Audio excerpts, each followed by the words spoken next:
నమస్తే, welcome to Andhraprabha. నేను శిశిర. ఇప్పుడు రీసెంట్గా మనం చూసుకుంటే సూర్యాపేటలో ఒక పరువు హత్య నమోదైంది, అంటే కేసు నమోదైంది.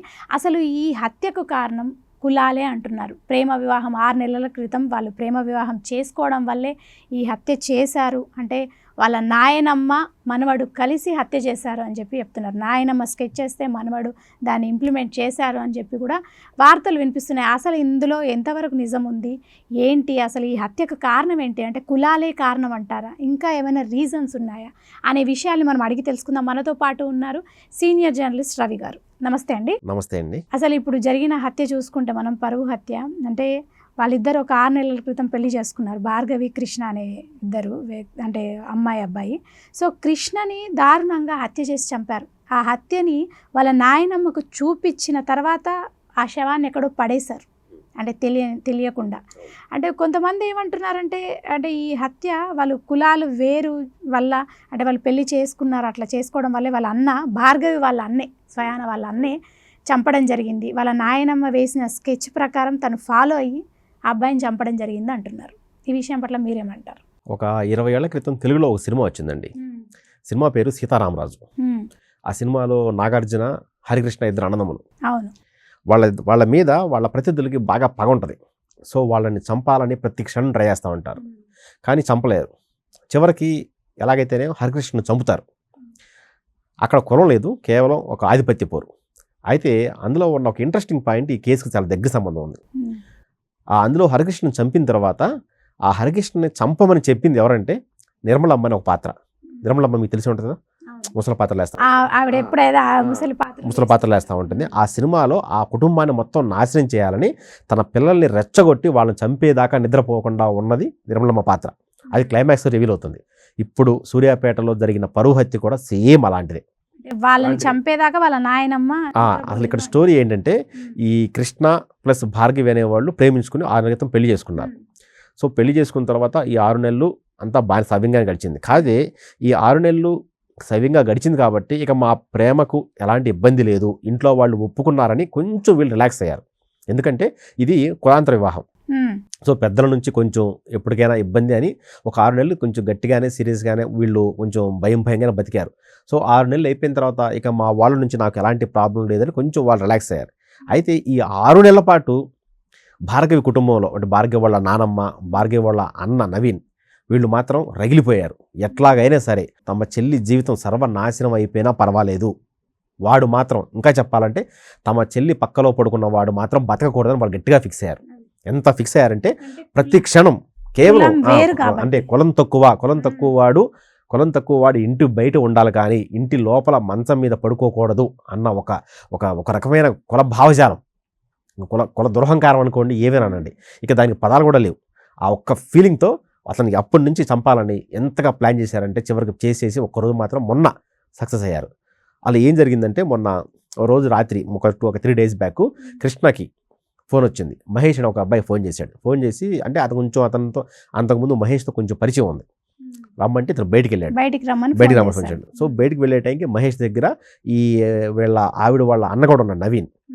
సో వెళ్ళిన తర్వాత వీళ్ళిద్దరు కొట్టి చంపేశారు. అతను అంటే పథకం ప్రకారమే పిలిపించి కొట్టి చంపేశారు. కొట్టి చంపేయడం వరకు అంతవరకు అందరికీ తెలిసింది. కానీ ఆ తర్వాత జరిగిన విషయం పోలీసులు చెప్తే అందరికీ మైండ్ బ్లాంక్ అయిపోయింది. ఏం చేశారు తెలుసా, వాళ్ళిద్దరూ ఆ శవాన్ని కారులో వెనకాల డిక్కీలో వేసుకొని అక్కడి నుంచి ఈ భార్గవి వాళ్ళ నానమ్మ దగ్గర తీసుకెళ్ళి డిక్కీ ఓపెన్ చేసి, నానమ్మ ఇదిగో నువ్వు 6 నెలల నుంచి అడుగుతున్నావు కదా, వాడిని చంపమని, ఇదిగో చంపాం, ఇదిగో డెడ్ బాడీ చూడు అని శవాన్ని చూపించారు. శవాన్ని ఆవిడ చూసి కళ్ళతో 2 సార్లు గట్టి కర్ర పెట్టి పొడిచి, చచ్చాడు, నేను 6 నెలల నుంచి వెయిట్ చేస్తున్న దీనికోసమే అని కన్ఫర్మ్ చేసుకున్న తరువాత ఆవిడ గట్టిగా నవ్వింది. సో నేను సాధించాను, నాకు నా మనవరాలి జీవితం సర్వనాశనం అయిపోయినా పర్లే, నా పరువు మాత్రం పోకూడదు, నా పరువు నా ఇల్లు దాటిపోకూడదు, నా ఇల్లు దాటి వేరే ఇంటికి వెళ్ళకూడదు అన్న కేవలం పంతంతో వాడిని అట్లా చంపిన గట్టిగా నవ్వింది. అప్పటికీ ఇంకా ఆవిడ కోపం చల్లారలా కృష్ణ మీద. ఏం చేసిందంటే, కాలు పెట్టి Krishna dead body private parts మీద తన్నింది, కడుపులో తన్నింది, ముఖం మీద తన్నింది, చెప్పు పెట్టుకుని, కాలికి చెప్పులు వేసుకుని ముఖం మీద తన్ని ఇలా తన్నింది. ఇంత శాడిజంగా బిహేవ్ చేసిన తర్వాత అక్కడి నుంచి వాళ్ళు ఆ సూర్యాపేటలో ఉన్న ఒక పిల్లల మర్రి అనే ఒక కెనాల్ దగ్గర తీసుకెళ్ళి ఆ కెనాల్ దగ్గర శవాన్ని పడేశారు. శవాన్ని పారేసి వెళ్ళిపోయారు. సో తాము దొరకమన్నారు. కానీ పోలీసులు ఈ ఫోన్ ట్రాక్లు ఇవన్నీ ఉంటాయి కదా, దీని ద్వారా కనిపెట్టి ఉదయాన్నే ఆ అబ్బాయి చనిపోయింది కృష్ణ అని గుర్తుపట్టి ఆ అమ్మాయికి ఫోన్ చేశారు. ఒకసారి వచ్చి చూస్తే ఇంకేముంది, 6 నెలల నుంచి కట్టుకున్న కళలు ఒక్కసారిగా చెదిగిపోయినాయి. కేవలం కన్నవాళ్లే తన జీవితాన్ని నాశనం చేశారని లబోదీపం అని ఏడుస్తుంది. సో ఎంత ఏడ్చినా పోయిన ప్రాణం తిరిగి రాదు.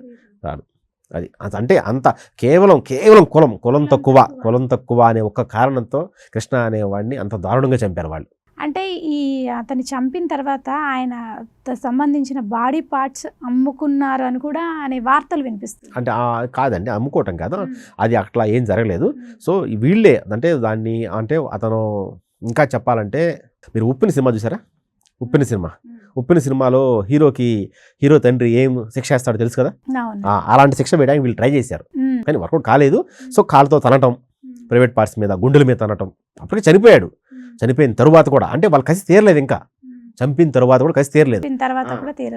చేయకుండా మళ్ళీ డిక్కీలో ఉన్న శవాన్ని కిందకేసి మళ్ళీ కాళ్ళతో తొక్కి చంపి మళ్ళీ డిక్కీలో పడేసి తీసుకెళ్ళి ఒక చెరువు దగ్గర పడేశారు. అది అంతగా అవన్నీ తర్వాత పోలీస్ ఇన్వెస్టిగేషన్ తేలిని లెక్క ప్రకారం ముందు ఏదో ఒకసారి కులం కోసం చంపారు అనుకున్నారు. కానీ తర్వాత వాళ్ళ ట్రాక్ మొత్తం తీస్తే అంటే మొత్తం ఆ ఫోన్లు ఎటు వెళ్ళినాయి, ఎక్కడికి వెళ్ళినాయి, అసలు ఫస్ట్ మొదటైతే ఇందులో వాళ్ళు కేవలం వాళ్ళ మహేష్ ప్లస్ నవీన్ అంటే వాళ్ళ అన్న కేవలం చంపాడు అంతవరకు అనుకున్నారు. తర్వాత వాళ్ళ ట్రాక్ రికార్డు వాళ్ళని స్టేషన్కి పిలిచి పోలీసులు తమదైన స్టైల్లో విచారణ చేసిన తర్వాత వచ్చిన నిజాలు. సో అప్పటి వరకు ఇందులో ఆ ముసలమ్మ పాత్ర బుచ్చమ్మ ఆమె పేరు, ఆమె పాత్ర ఉందని ఎవరికి తెలియదు. సో కట్ చేస్తే అసలు కీలక సూత్రధార ఆమె అన్న విషయం పోలీసుకి అర్థమైంది. అప్పుడు ఆవిడే ఎలా చంపాలో ఏంటనేది ప్లాన్ చేసింది ఆవిడ అనే విషయం తెలియలేదు. ఆవిడే ప్లాన్ చేసి ఆవిడే చంపమని వాళ్ళ ప్రోత్సహించి చంపితేనే నువ్వు మాకు పుట్టినట్టు, మా కుటుంబానికి చెందినట్టు, మన పరువు మొత్తం గంగలో కలిసిపోతుంది అని వాళ్ళని రెచ్చగొట్టి 6 నెలల నుంచి వాళ్ళు నిద్రపోనీయకుండా రెచ్చగొట్టి మర్డర్ జరిగేలా చేసింది. కానీ వాళ్ళ జీవితాలు కూడా ఇప్పుడు ఇంకా జైల్లో ఉండాల్సిందే. అటుపక్క మనవరాళ్ళ జీవితం నాశనం అయిపోయింది, ఇటుపక్క వీళ్ళ జీవితం నాశనం అయిపోయింది. కానీ వీళ్ళకి ఏం కావాలి, పరువే ముఖ్యం. కానీ వాళ్ళు జైల్లో ఉన్నా వాళ్ళు మేము సాధించామని అనే ఉన్నారు వాళ్ళు. పైశాచిక ఆనందం అది. సో మనవరాళ్ళ జీవితం నాశనం అయిపోయిందన్న బాధ లేదు, ఇంత కూడా బాధ లేదు. ఇలాంటి పరువు హత్యలు చాలా జరిగాయి ఇప్పటివరకు, అంటే జరుగుతూనే ఉన్నాయి, బయటికి రానివి చాలా ఉన్నాయి. అయితే ఇప్పుడు అమృత ప్రణయ్ చూసుకుంటే కూడా మనం అప్పట్లో వాళ్ళది కూడా పరువు హత్యే. అవునండి. వేరే కులం తక్కువ అబ్బాయిని చేసుకుందని చెప్పి ఆ అబ్బాయిని చంపడం జరిగింది. సో ఇలాంటి ఇన్సిడెంటే ఇప్పుడు మళ్ళీ అసలు ఏంటి అంటారు ఈ రీజన్స్? అంటే ది ఓన్లీ కులమే ఒకటే రీజన్ అంటారా? ప్రధానంగా కులం ఒకటే రీజన్ అండి. అంటే ఇక్కడ సైకాలజీ అంటే వాళ్ళ ఇంట్లో ఇప్పుడు వాళ్ళ తల్లిదండ్రుల సైకాలజీ ఎలా అయిపోయిందంటే, చిన్నప్పటి నుంచి అల్లారి ముద్దుగా పెంచిన అమ్మాయి 18 ఏళ్ల వరకు మా మాటే వింది, మేము ఏం చెప్తే చేసింది, ముద్దుగా మాట్లాడిన అమ్మాయి 18 ఏళ్ళు రాగానే అసలు మనల్ని మొత్తం వదిలేసి మనకు సంబంధం లేకుండా ఎవరితోనో కులం తక్కువ వాడితో వెళ్ళిపోయింది అనే ఫీలింగు, అనే ఒక భావన, ఒక అపప్రద, అంటే ఒక రకమైన శాడిజం వాళ్ళని తోడేస్తుంది. సో అమృత ప్రణయ్ విషయంలో అదే జరిగింది. సో అమృత ప్రణయ్ విషయంలో కూడా వాళ్ళు పెళ్లి చేసుకుని వెళ్ళిపోయిన తర్వాత కొన్నాళ్ళ వరకు మారుతీరావు బాగా నలిగిపోయాడు. సో అందరి దగ్గర చెప్పుకుని ఏడిచాడు, ఇంట్లోంచి బయట కూడా రాలేదు. కొన్నాళ్ళ స్థిమితపడ్డాడు. కానీ ఎప్పుడైతే ఈ కూతురు అల్లుడు తమ ప్రాంతంలోనే తమ వాళ్ళ ముందు తిరగడంతో వీళ్ళ కోపాన్ని ఆపుకోలేకపోతున్నారు. వాళ్ళు ఏం చేస్తున్నారంటే, వాళ్ళు ఏదేం చేయాలి, బంధువుల ముందు మా పరువు పోతుంది, సో దానికి చంపైనా సరే మా పగ తీర్చుకోవాలా అనే పరిస్థితికి వచ్చేస్తున్నారు. అందువల్ల ఈ కులం సంబంధించిన హత్యలు జరుగుతున్నాయి. సో వాళ్ళు పెళ్లి చేసుకున్న తర్వాత నాకు తెలిసి ఎక్కడన్నా వేరే చోట బతికితే వేరే చోట ఉండడంతో ఇంతవరకు ఉండకపోవచ్చు. కానీ ఎక్కడైతే వాళ్ళ చుట్టూ తిరగటం వల్ల వాళ్ళు పరువు పోయిందని ఎక్కువ బాధపడుతున్నారు. ఆ పరువు పోయిందన్న నేపథ్యంలోనే వాళ్ళు ఏదైనా చేయాలి, వాళ్ళు బతకనీయకూడదు, తమ అమ్మాయిని ట్రాప్ చేసిన వాడిని చంపవాలి. ఇదే టైంలో మరి వాళ్ళు అమ్మాయిని చంపట్లా. మళ్ళీ మీరు ఒక 15 ఏళ్ల క్రితం తెలుగులో ప్రేమిస్తే సినిమా వచ్చింది, భరత్ది ఒక సినిమా వచ్చింది, శంకర్ శిష్యుడు ఒక ఆయన దర్శకత్వం వహించాడు. ఆ సినిమాలో కూడా వాళ్ళు ఎక్కడికో వెళ్ళి బతుకుతారు. అప్పటి వరకు వాళ్ళకి ఏం డోకా ఉండదు. ఎప్పుడైతే వాళ్ళు వేరే ఊరి నుంచి ఇక్కడికి వస్తారో అప్పుడు ఆ అబ్బాయిని కొట్టి చంపారు, పిచ్చోడైపోతే తిరుగుతాం. వాళ్ళు రావడం వల్ల మా పరువు పోయింది, పరువు పోయింది. వాళ్ళు వచ్చి మన ముందే, మా కళ్ళ ముందే, సో ఎక్కడో దూరంగా బతుకుని ఎట్లా బతుకున్నారంటే సరే ఏదో చెప్పుకుని బతికేవాళ్ళు. సో వీళ్ళ కళ్ళ ముందే తిరుగుతుంటే వీళ్ళు తట్టుకోలేకపోతున్నారు. సో వీళ్ళు తట్టుకోలేక వీళ్ళ పరువు మొత్తం పోయిందన్న భావనలో సో చిన్న పిల్లల జీవితాలు నాశనం చేస్తున్నారు. ఇప్పుడు అబ్బాయిని చంపేశారు, వాళ్ళిద్దరు ఏదో సరే ఎట్లా ఒకట చేసుకున్నారు, ఇద్దరు ఇష్టపడ్డారని వదిలేయట్లేదు. సార్ నీకు ఇష్టం లేదు వదిలేసే కదా, ఇంట్లోంచి బయటకు వెళ్ళిపోయారు కదా వదిలేసి, కానీ వదలట్లేదు. అట్లా పరువు అని చెప్పి పిల్లల జీవితాలు నాశనం చేస్తున్నారు. అమృత ప్రణయ్ విషయంలో అదే జరిగింది, ఇప్పుడు భార్గవ విషయంలో అదే జరిగింది. సో ఇప్పుడు వీళ్ళ పంతాలు నెగ్గినాయి, సో పిల్లల్ని చంపేశారు బాగానే ఉంది. కానీ వాళ్ళ మనవరాలకి వాళ్ళ కూతురికి ఏం సమాధానం చెప్తారు? ఇప్పుడు వాళ్ళ జీవితం మొత్తం నాశనం అయిపోయింది కదా. ఇప్పుడు హ్యాపీగా ఉండాల్సిన వాళ్ళ జీవితాలు వాళ్ళతో ఏ మగదిక్కు లేకుండా అట్లా ఒంటరిగా ఉండిపోతున్నారు. అంటే తల్లిదండ్రులు చెప్పే విషయం ఏంటంటే వాళ్ళు ఇలా తెలిసి తెలియని వయసులో ప్రేమలో పడడం, అలా పెళ్ళిళ్ళు చేసుకోవడం ఎంతవరకు కరెక్ట్ అని వాళ్ళు కూడా అలాగే మాట్లాడుతున్నారు. అంటే చంపడం అనేది తప్పు, కానీ వీళ్ళు కూడా చేసే పని కూడా తప్పే అని వాళ్ళు అంటున్నారు. మేము వీటిని ఎట్లా ఆపాలి అంటే తెలిసి తెలియని వయసులో ప్రేమలు అని చెప్పి తర్వాత పెళ్లి చేసుకొని వెళ్ళిపోవడం, ఆ పెళ్ళి కూడా తెలిసి తెలియని వయసులోనే పెళ్లి చేసేసుకుంటున్నారు. అంటే వాళ్ళకి కరెక్టా కాదా ఇలాంటి ఏ విషయాలు వాళ్ళ తల్లిదండ్రులతో చెప్పకుండా పెళ్లి చేసుకోవడం కూడా దీనికి కారణమని తల్లిదండ్రులు కూడా అంటున్నారు. చాలామంది పెద్దలు కూడా ఇలాంటివి మాట్లాడుతున్నారు. దీని మీద మీరేమంటారు? సో అందుకేనండి ఇప్పుడు మామూలుగా పిల్లలు 18 ఏళ్ళు దాటిన తర్వాత, 18 ఏళ్ళు కూడా ఇంకా ఈ రోజులైతే 15, 12 తర్వాత ఇంట్లో పిల్లలు ఏం చూస్తున్నారు, ఒకవేళ మీకు ఏదైనా అనిపించింది, సో ఎవరో సో ప్రేమలో ఉన్నట్టు మీకు అనిపించింది, సో వాళ్ళు కూర్చోబెట్టి మాట్లాడాలి. సో మనం ఏంటి, సో మనం ఇప్పుడు నువ్వేంటి, నువ్వు ఎట్లా ఉన్నావు, అతను పెళ్లి చేసుకుంటే ఎలా ఉంటుంది నీ లైఫ్, నువ్వు చదువుకుని ఇంకా కొంత మెచ్యూర్ వచ్చిన తర్వాత అప్పుడు కూడా కనిపిస్తే అప్పుడు చేసుకుంటే ఎలా ఉంటుంది, ఇవన్నీ వాళ్ళు కూర్చోబెట్టి చెప్పాలి. అందుకేనండి మన సంస్కృతంలో ఒక మంచి శ్లోకం ఉంది. చిన్నపిల్లల్ని మామూలుగా ఇంట్లో పిల్లల్ని 5 ఏళ్ల వరకు బానిసలా 5 ఏళ్ల వరకు రాజులా పెంచాలంట. అంటే కాలు కింద పెడితే కందిపోద్ది కాబట్టి ఆ చేతిలో పెట్టు, నా గుండెల మీద పెట్టి ఆ విధంగా పెంచాలంట. 5 సంవత్సరాల నుంచి 15 సంవత్సరాల వరకు బానిసలా పెంచాలంట. కూర్చుంటే తన్ను, నుంచుంటే తన్ను, చేతిలో ఎట్లా ఉంటే అంటే చిన్న తప్పు సరే పటాఫటా కొట్టాలని చెప్పి సామెత చెప్పింది. కానీ 15 ఏళ్ల తర్వాత యాజ్ ఎ ఫ్రెండ్లా చూడాలని చెప్పారు.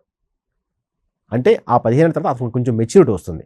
సో ఏం చేయాలి, ఏం చేయకూడదు అంటే అక్కడ కూడా మనం బానిసలా చూస్తే వాళ్ళు ఏమవుద్దంటే ఇక్కడ మనం బానిసలా ఉన్నాము, మనం బయటికి వెళ్తే చాలా ఫ్రీడమ్ ఉంటుంది కాబోలు అనే ఒక రకమైన ఫీలింగ్ వస్తారు.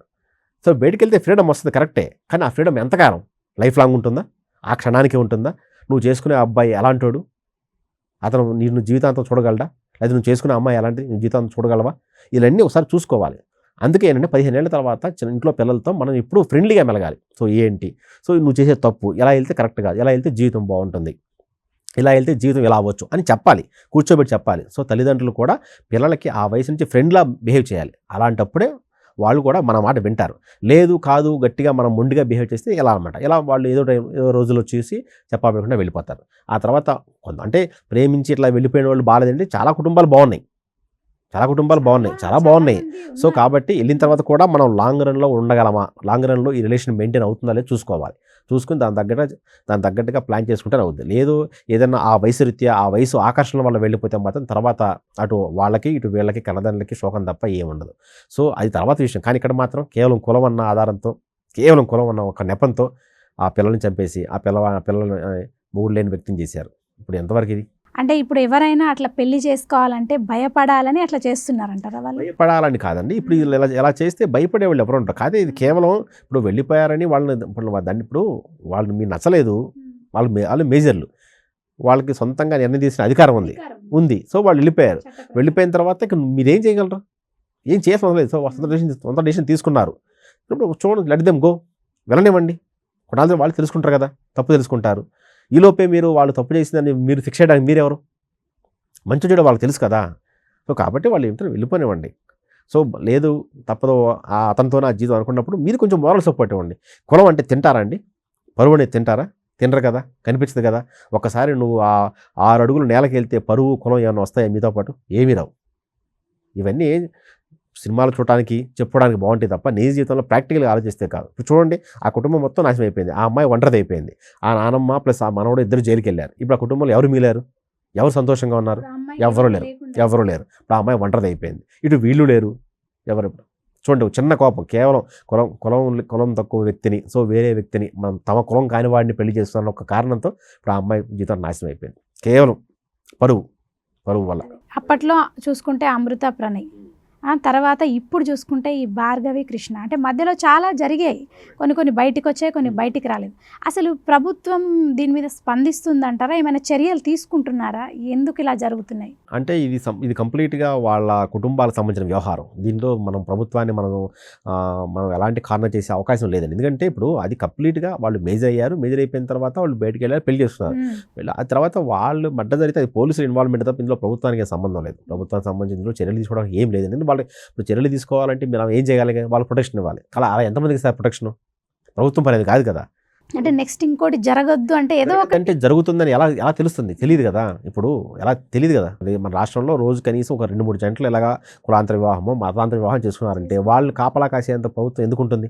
ఉండదు కదా. ప్రభుత్వానికి చాలా పనులు ఉన్నాయి, అభివృద్ధి చేయాలి, ప్లస్ ప్రజలకు సంక్షేమ పథకాలు అందించాలి, చాలా పనులు ఉన్నాయి. సో అలాంటి పథకాల్లో బిజీగా ఉన్న వాళ్ళు ఇలాంటి వాటి ప్రొటెక్షన్ చేయలేదు. సో మనమే సొంతంగా ఇలాంటి వాటి చూసి దూరంగా ఉండాలి, ప్లస్ చెప్పుకోవాలి ఇది మంచి, ఇది చెడు అని చెప్పుకోవాలి.